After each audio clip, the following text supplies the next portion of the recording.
All right. Yeah. So guys, the Houndmaster here with your July 22nd update. I didn't get a lot done. I'm actually just about to sit down and paint on these things for as much as I can tonight, but I wanted to make sure I got the video done before I posted anything. So, starting on the Devastator kits here, I got the washes and the lead belcher down, and then started work on this little guy. Yeah, you can see how that washing went. My hands are just covered in it. But this is the backpack for the rocket launcher. Went with the black frame like before. Silver rockets, red tips. That Balthazar gold is going to be changed to brass. I'm kind of holding off on changing everything to brass until I can get a new pot. But if I finish this up and all I have left is to do the brass parts, that'll be next. Not really sure how I want to do this arm here. I like that the black has gotten into a lot of my stuff, so I'm trying to determine if I should do black, for instance, on the ends and the handle here, or make the entire tube black with silver along the handle and the rear. Of course, it's got a nice light on it that I'm going to be able to do in the standard blue. The pauldron here is going to be black as usual. For the las cannon, I'm not really sure. I've never done a las cannon before, so it's my first one. I'm going to have to look at some inspiration online. I don't know what this coil here is supposed to be, or these tubes, what they're supposed to be. But I'm really looking forward to doing this backpack. I think it's going to look great, all blacked out. Thinking leave those little circular bits silver. Maybe leave the panel underneath the vent there silver. Nice brass skull section. Silver down here on the back, on the bottom part of the backpack. Black everywhere else. Pretty excited. I think it's going to look good.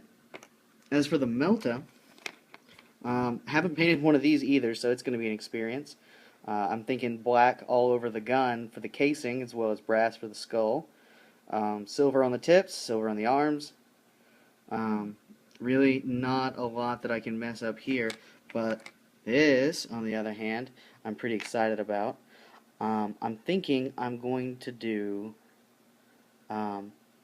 either black throughout, or paint this top tank here in like a red, in order to symbolize, that's dangerous contents, which of course is strange to me considering that the plasma cannon is the one that's super dangerous. But if you'll look, I do have that little red emblem on the plasma cannon. I kind of like that, and wanted to see if I should do that on this one as well.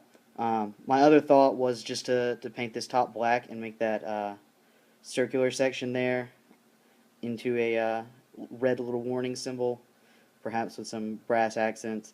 Let me know what you guys think. Like I said, I've never painted a las cannon or a Melta, or a rocket launcher for that matter. So the plasma cannon, I spent a lot of time on Google looking at plasma cannons and trying to figure out what they should look like. So it's probably what I'm going to do for these, but I'd really like to hear your opinions and your thoughts on the matter. Something that I've also considered is taking this sorry excuse for a sergeant here. I know Tay mentioned the Katata Fish has a tutorial on how to do box screens, and I'll probably check that out. But I think his backpack is possibly going to have to come off and get some work done on it just to make it fit in line with the rest of them. So today's question is, what army do you think needs some love?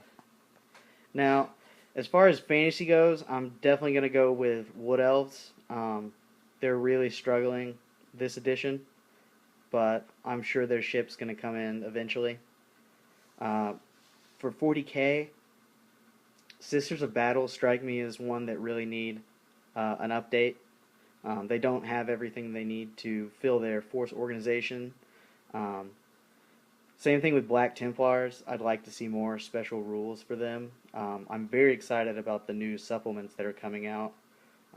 Very excited to see what they're going to do with those. The possibilities are just mind-boggling. Excuse me, big yawn there, guys. Huh, it's not that late anyway. What am I thinking? Um, let's see. I don't know if anyone else would agree with me on this, but I almost wish Dark Angels could get a little love. I know we just had the Codex updated, and we do have some very special composition in that we can take a full Terminator army or a full biker army, and the salvo banner standard of devastation is really great. But I feel like we don't have anything that's on par with, uh, you know, maybe a Dread Knight or a Riptide or a Wraith Knight or, any of those new things that came out. Um, and I just know with Space Marines coming up that there's going to be something in there for the Space Marines that poor little Dark Angels are going to miss out on. Um, from what I can tell over the past releases for Dark Angels always come before Space Marines, and they're usually like a trial run to see what works and what doesn't work. With the supplements, definitely hearing a lot about White Scars, so the bike only army thing is kind of going. I'm sure, judging from the Apocalypse formation, that Imperial Fist are going to get something to do with Terminators. So I feel like our special little niche is kind of being whittled away, and really would have liked to have seen, a nice big model that stands out for Dark Angels. The Flyer is definitely up there, as are the Deathwing Knights, but I think they just don't have the same kind of punch visually as the Riptide, the Wraith Knight, the Dread Knight, or whatever's coming up for Space Marines. So, sorry I got a little long on you guys. Really excited to work on these tonight, and hopefully I'll have a lot to show you tomorrow. Bye.